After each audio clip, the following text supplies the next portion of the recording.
Thumbs up, thumbs down. And we do that with church all the time. Whether it's the music or the teaching or the kids' experience or the building or whatever it is, thumbs up or thumbs down. We constantly view church as a place to be entertained, as if you and I were the audience. You and I are not the audience. How many of us have ever said, I went last week. I don't need to go this week. What are we really doing? Come on. I'm not sure the point. I'm spiritual. I don't need to go to church. Why should I go? All right, I'll be on my phone the whole time, but I'll go. What is it about Paul that keeps getting beaten up and he says, I want more of it? Why does he do that? I think it's because he believed in the original vision of the church and he saw it at its best. Take a look at how the original church did life. Look what it says here. Those who accepted his message were baptized. About 3,000 were added to their number that day. So Peter preaches, 3,000 people, which probably means like 15,000 people said, we're in. And then, look at this. Here's what they did. This is what church looked like back then. They devoted themselves to the apostles' teaching.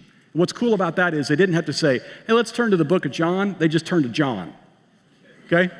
John, you were with Jesus. Tell us about this. Okay? No one walked out of there and said, yeah, I didn't get anything out of John's teaching today. They devoted themselves to the fellowship, doing life together. And not only that, but the breaking of bread, which is more than just a prepackaged little wafer and some juice.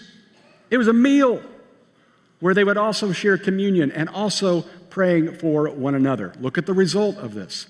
Everyone was filled with awe at the many wonders and signs performed by the apostles. Incredible stuff's going on. All the believers together had everything in common. Not only that, they sold property and possessions to give to anyone who had need. And every day, they continued to meet together in the temple courts. And then they broke bread in their homes and ate together with glad and sincere hearts, praising God, enjoying the favor of all the people. And the Lord added to their number daily those who were being saved. Churches that are growing are doing those things. Churches that are not doing those things. What was it about the Apostle Paul that turned him from a persecutor of the church to a starter of churches? Because he believed in that, and he saw it work. So can I just talk to you as family here for just a second? Why don't we think that way? This is a great church, and there are incredible things going on, and it is a growing church because those things are happening. But why don't we have that same passion that the Apostle Paul does? Why is it a struggle sometimes for us to get out of bed? Why is it a struggle for us to stay engaged? Because we're missing something that the Apostle Paul saw. Can I just tell you, I just got a couple of theories here as to what we have exchanged what the real church is supposed to be about with. Just follow me on this. I want to give you three. Here's the first one. I think for a lot of us, church, we treat it like going to a movie. And we get that because our seats are really comfortable, right? Clay and I often joke with each other, I don't know how anybody stays awake, okay? Because those seats are so comfortable, all right? We're going to rip all those out and give you a metal chair next week, all right? Just like Jesus did.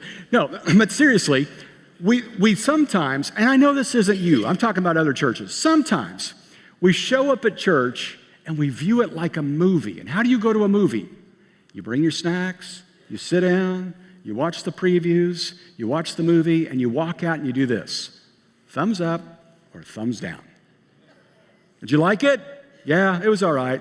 It wasn't as good as last week. When's Clay coming back? That kind of mentality, right? Thumbs up, thumbs down. And we do that with church all the time.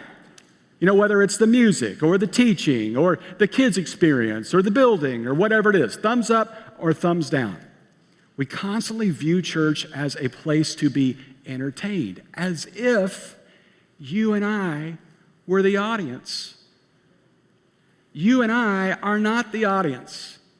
God is. Jesus is the hero of this show, and we are here at his pleasure, He's the only one that can go thumbs up or thumbs down. And guess what? When you show up, it's always thumbs up. When you engage with your local church, it's always thumbs up. And the way the apostles did this is they devoted themselves to the teaching and the storytelling of what Jesus did and said. And as a result, every time they came together, guess what happened?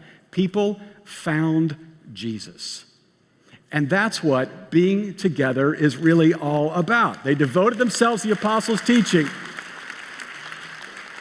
And as a result of this, people would find Jesus, that they would discover that he is the main thing that this is all about. That it's not about me, it's not about the band, it's not even about you, and it's not thumbs up or thumbs down. It is a hands up, hallelujah, all about finding Jesus. That's what it's all about.